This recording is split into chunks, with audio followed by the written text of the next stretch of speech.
Друзья, наш салат 5-минутка почти готов.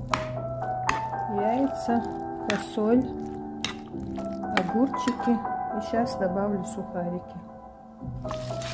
Добавила ржаную, белые слишком будут размокать. Вообще, когда для гостей, добавляйте сухарики прямо перед подачей. А я сейчас буду кормить маму. Она любит, чтобы сухарики были хрустящие.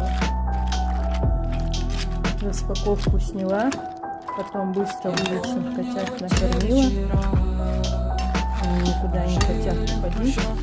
Вот за 5 минут сделала салат, помыла посуду, буду заниматься другими домашними делами. Готовьте с удовольствием, кушайте с аппетитом. Всем приятного аппетита, пока-пока. Пробуйте, это очень-очень вкусно.